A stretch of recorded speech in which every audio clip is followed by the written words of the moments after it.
Oh boy guys, are you into smoky fragrances? I already did a smoky fragrances video recently, but we really didn't focus on birch or birch tar, and that's what I'm doing in this particular video. We're talking about birch or birch tar fragrances, and I've got 16 here for you. We're going to do a rank list. If you're curious to learn about birch and birch tar fragrances, then please stay tuned.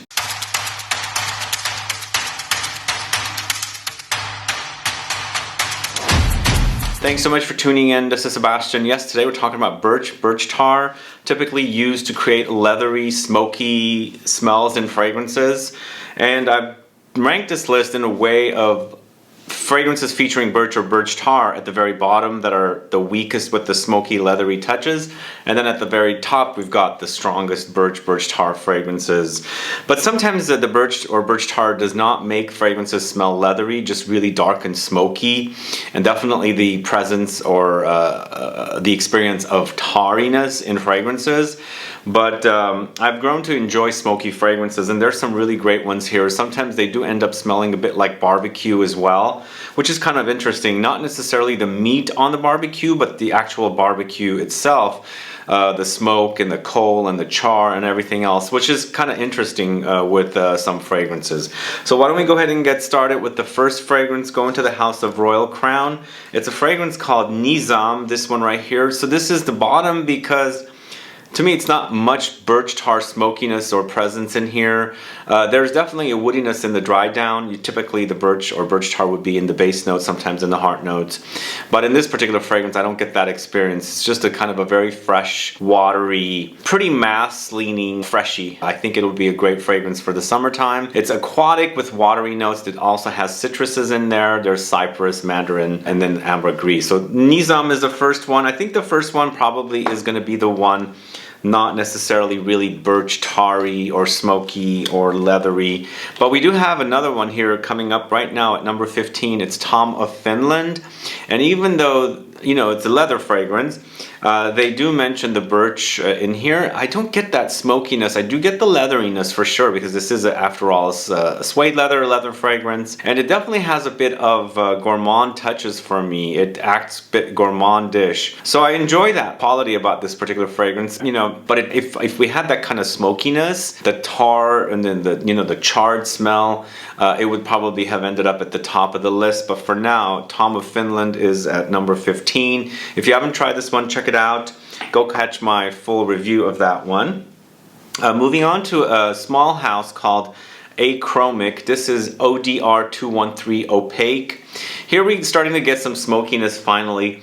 This is a mostly kind of an amber woody fragrance with touches of smoke, birch tar type smoke running throughout it, a bit leathery as well. But it does have amber, Guaiac wood, there's birch, bergamot, cinnamon, gourmand notes, vanilla, and tonka. So it's kind of a sweet contrast to light smokiness and citruses, and of course spices and amber and woods. Very interesting fragrance. In this one, I thought it was going to be a lot smokier, but sadly it's not much smokier, but definitely the presence of smoke is here. You can totally notice it. So A-CHROMIQ ODR 213, called Opaque.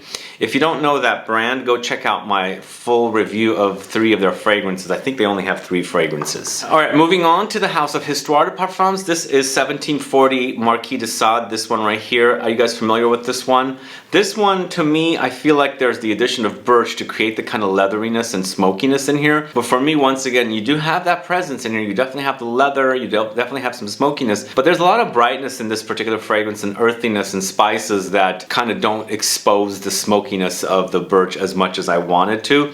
But definitely, we're getting, as we get closer to the top of the list, we're going to experience smokiness a lot more. And here we have it with Marquis de Sade 740 from the House of HISTOIRES Parfums. But it does feature Immortelle, leather, patchouli, labdanum, birch, Elemi, cardamom, artemisia. A wonderful fragrance. Check it out. Definitely there's some booziness in here as well. So 1740 Marquis de Sade from the House of HISTOIRES Parfums. Moving on to the House of Jovoy. It's private label here. Private label has major booziness in the fragrance. It's a very dark, woody fragrance, and even though there's the presence of birchwood, once again, just like Marquis de Sade, I don't get a lot of smokiness here, but there's a presence of smoke throughout the fragrance running throughout it. But it's mostly about vetiver with patchouli. There's papyrus really prominently, sandalwood, cedarwood, birchwood, labdanum. It's a great fragrance, very, very masculine, very, very butch fragrance, and definitely a great creation from the House of Javoy, private label at number 12. Then moving on to the House of Byredo, it's Mixed Emotions.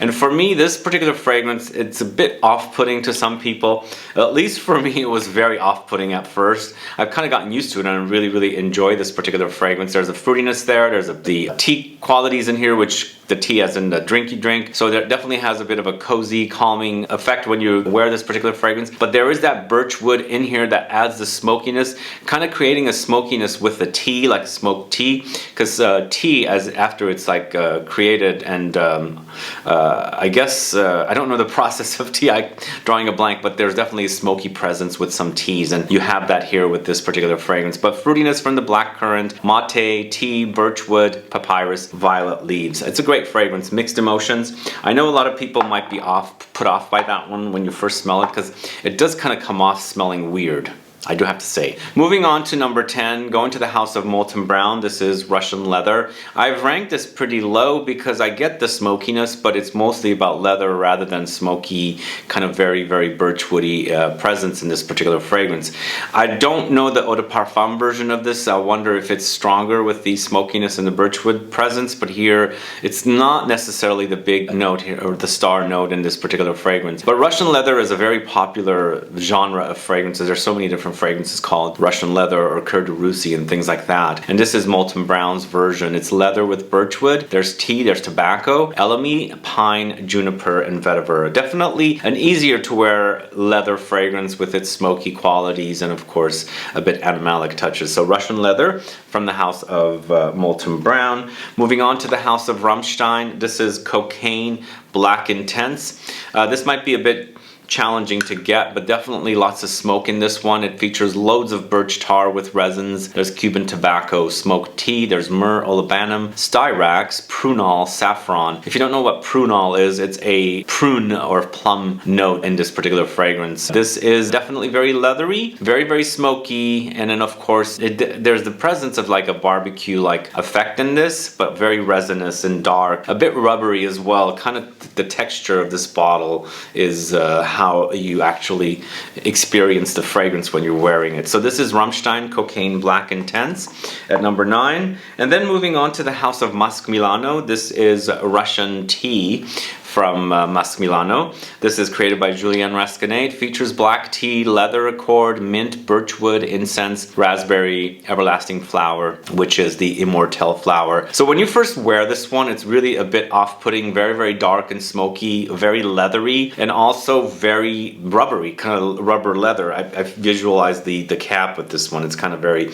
rubbery. But then it kind of sweetens up, the tea kind of takes over, and the smokiness kind of disappears, but not necessarily all the way, because you have that kind of like minty, smoked tea effect here with this particular fragrance, which kind of becomes very, very soothing and calming. But initial blast is very, very dark, very, very leathery, and of course smoky, rubbery. So Russian tea from Musk Milano at number 8. And as you've noticed, we're getting darker and smokier and, you know, more birch tar presence in the fragrances, which the top is going to be like in-your-face birch tar or birch. Up next, going to the House of Amouage, it's Royal Tobacco, this one right here. So this is a very complex fragrance, but there's definitely smokiness and leathery touches running throughout this particular fragrance. But there's so much going on, you might miss the experience of the birch tar's smoky, leathery touches. But it's frankincense, cardamom, anise, birch tar, licorice, basil, tobacco, prunol, there's that note again, fenugreek, vanilla, peru balsam, benzoin. For me, I get a kind of a smoky Christmas tree experience in this particular fragrance. It wears like I'm standing next to a very fragrant tree that's next to the fireplace at a house, because there's definitely like a Christmas tree effect happening here with all the different notes. I feel like it's the anise, licorice, and also the fenugreek that's in here, it kind of has these kind of very not necessarily like full-on pine experience, but definitely has a kind of pininess about it, and with all the notes mixed in together, kind of experience the fragrance that way. But for sure it's got smoky touches and leathery touches here because of the birch tar. So it's Amouage's Royal Tobacco at number 7. Moving on to the house of Matière Premier, it's Falcon Leather. So if we're really getting into the big presence of birch and birch tar, and this particular fragrance, definitely you experience the birch tar in here, its smokiness and really, you know, leathery touches. It's Falcon Leather in the end. It's a leather fragrance, obviously, so they make sense that we've got this kind of birch tar effect in here. It's very smoky and charred, but for me, like, to contrast it, we've thrown in some very sweet touches, because I get a lot of vanillic touches in contrast with that smokiness to kind of like tone down its kind of like uber barbecued charred smoky effect that the birch tar creates. But it's vegetal leather, birch tar, Finland saffron, cistus, Labdanum, Andalusia, benzoin absolute, Laos. So the benzoin and the cistus kind of creates the ambery effect here and kind of like tones down that very charred kind of barbecued birch tar smell. But it's a great fragrance. It's just the way I'm ranking this list. As I said, the most birch presence at the top, and definitely there's more smokier fragrances than Falcon Leather, but the fragrance on its own is super yummy. I love that fragrance. Moving on to the house of Chanel. Hey, there's a Chanel in this fragrance. This is Cuir de Russie, this one right here, a leather fragrance, and so smoky, and with that whole Chanel DNA in there. If you're a Chanel fan, you definitely would love this particular fragrance because it's got the Chanel DNA, of course. But it's very smoky with the birch bark in this particular fragrance, very leathery. It also features blonde tobacco and jasmine. So it smells like leather, charred leather. So according to my research, apparently when they used to do the tanning of the leathers in the old days, they used birch. I don't know how that was done. I'm not experienced with tanning leather and things like that, so it's carried over into perfumes now with the whole birch tar thing, and it's definitely like smoked, charred, kind of barbecued leather experience here, with the fact that there's that whole Chanel DNA in the fragrance as well. So it's Cuir de Russie from the house of Chanel at number 5. Alright, up next, going to the house of Comme des Garçons. This is Black, one of my favorite fragrances from this house. I just wish it was an eau de parfum instead of an eau de toilette, but man, it's a really dark, rubbery, leathery, smoky, charred, barbecue type of a fragrance. It features loads of incense with black pepper, birch tar, licorice, leather, pepperwood, cedar, vetiver. It's very dark, but you know, it's got this brightness, and I don't know where that's coming from. Most likely the licorice kind of has this kind of bright, boozy, green, you know, a touch to the fragrance, but it's mostly very dark notes. It's called Black after all. It's got that texture on here, the kind of like matte, almost like chalkboard, you know, rubbery kind of a feel, and I feel like when I wear this particular fragrance, that's how I experience it.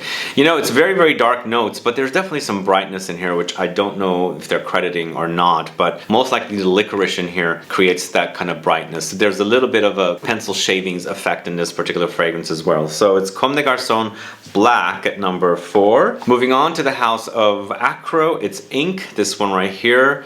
This is definitely very smoky, very rubbery, very leathery vetiver fragrance. It features notes of vetiver for sure. It's a vetiver in your face. But with black ink, jasmine, and birch, of course, and it's smoky. It's very smoky. Definitely the presence of leather is here, but also the presence of rubber. I feel like it's a rubber leather fusion. And for me, when I was wearing this, when I first got it for the first time, several times, I was getting compliments, and I've had ladies ask me what I'm wearing and things like that. It's not the beefiest fragrance, but definitely it's kind of an acquired taste. It's going into the dark direction of vetiver with the whole leather rubber thing happening. Really wonderful fragrance, really love it, and the birch tar really shines in this particular fragrance. Ink from the house of A-CHROMIQ, definitely a wonderful fragrance. Moving on to the house of Belle Rebel. This is Air, this one right here. So this is not number 2.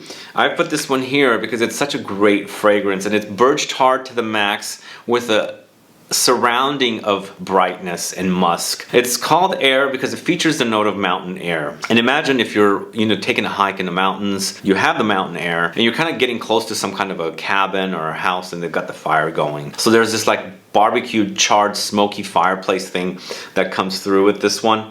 But it also features, you know, some muskiness and some woodiness in here as well, and of course cade, which is also used to create smokiness in fragrances. So it's a very, very smoky, a very much barbecued, charred fragrance, contrasted with this brightness that kind of like surrounds the fragrance. So you're trapped, like all the smoke charred, you know, touches of this fragrance are surrounded by this brightness, if that makes sense, because it's called air after all, and it's this smell, you know, trapped inside the air that you're wearing. It's a great fragrance. It deserves a number 2 spot. Really, really love that one. I like that whole contrast of bright, dark, kind of, you know, it's very, very interesting. And then finally, the first fragrance, number 1 fragrance, is going to the house of Le Labo. It's Patchouli 24.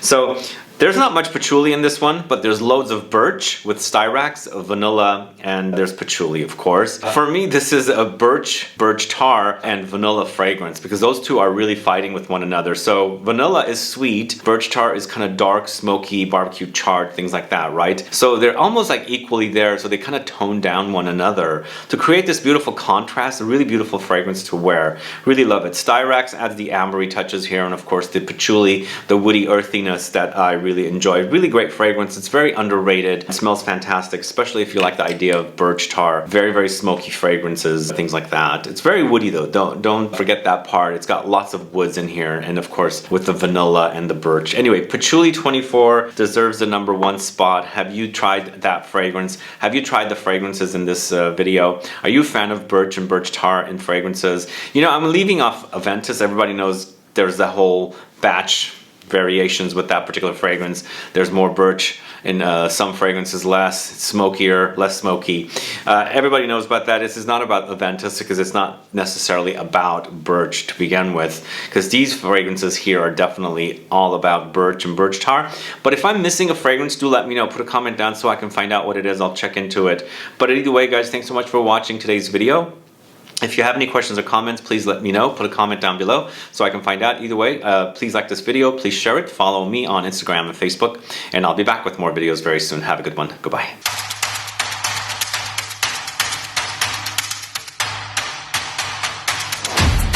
Alright, we have a bonus fragrance. It's a second Amouage fragrance and a bit daring fragrance, but really, really birch tar forward, animalic. This is Silver Oud from Amouage. Man, this is really, really smoky, charred, barbecued, some animal. Should I say that? It is animalic for sure. Features notes of cypriol, oud, cashmeran, vanilla, amber, guaiac wood, birch, cedar, and patchouli. Very daring fragrance. It's a bit challenging to wear this one and to really enjoy it, but there are some people that really love this kind of a fragrance. They like that smokiness, the animalic touches, the oud, and everything all rolled into one. It's definitely very, very intense.